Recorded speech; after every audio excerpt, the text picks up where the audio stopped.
सपने वो नहीं जो नींद में आते हैं, बल्कि सपने तो वो होते हैं जो आपको नींद ना आने दें। और ऐसे ही आईएएस या जीपीएससी क्लास 1 ऑफिसर बनने का सपना पूरा करता है पीडी गुरुकुल। तो आइए इस वीडियो में एक नया सिलेबस का टॉपिक हम लोग देखते हैं।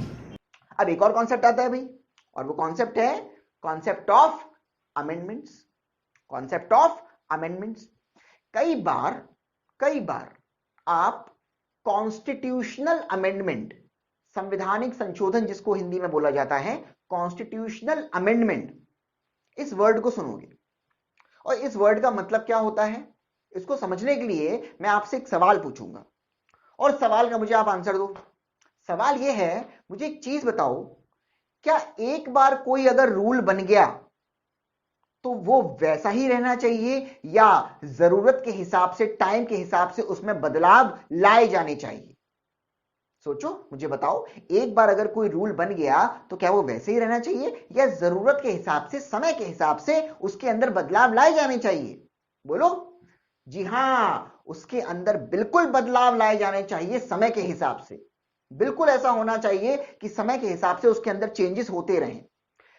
सेम चीज अप्लाई होती है देश के संविधान के ऊपर, कॉन्स्टिट्यूशन के ऊपर। कॉन्स्टिट्यूशन कब लागू हुआ? 26 जनवरी 1950। क्या कॉन्स्टिट्यूशन को लागू हुए 70 साल से ज्यादा हो चुके हैं? 70 ईयर से ज्यादा हो चुके हैं। कि समय बदल गया है? बिल्कुल बदल गया है। समय बदलने के साथ साथ देश के संविधान के अंदर क्या चेंजेस आने चाहिए? देश की सबसे बड़ी रूल बुक के अंदर क्या चेंजेस आने चाहिए? बिल्कुल आने चाहिए। और इन्हीं चेंजेस को बोला जाता है अमेंडमेंट्स। इन्हीं चेंजेस को क्या बोला जाता है? अमेंडमेंट्स। मतलब जब भी देश के संविधान के अंदर कुछ चेंजेस किए जाते हैं उसको बोला जाता है कॉन्स्टिट्यूशनल अमेंडमेंट्स, संवैधानिक संशोधन। क्लियर हुआ है चीज?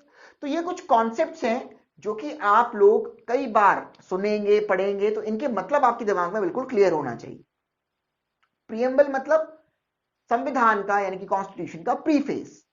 पार्ट्स मतलब कॉन्स्टिट्यूशन का पूरा कंटेंट चैप्टर्स में डिवाइड है, उन चैप्टर्स को बोलते हैं पार्ट्स। आर्टिकल्स मतलब पार्ट्स के अंदर, यानी कि चैप्टर्स के अंदर पैराग्राफ्स होते हैं, वैसे ही पार्ट्स के अंदर आर्टिकल्स होते हैं। शेड्यूल्स मतलब कुछ बातें पार्ट्स और आर्टिकल्स में नहीं लिखी हैं, कॉन्स्टिट्यूशन के सबसे एंड में जाकर दी हुई हैं, उन बातों को शेड्यूल्स बोला गया है। क्लियर हुआ? और अमेंडमेंट मतलब, कॉन्स्टिट्यूशनल अमेंडमेंट मतलब जब देश के संविधान के अंदर कुछ चेंजेस किए जाएं समय की जरूरतों के हिसाब से, उसको बोला जाता है कॉन्स्टिट्यूशनल अमेंडमेंट, संवैधानिक संशोधन। क्लियर हुआ? सिंपल सी चीजें हैं, कॉन्सेप्ट क्लियर हुआ?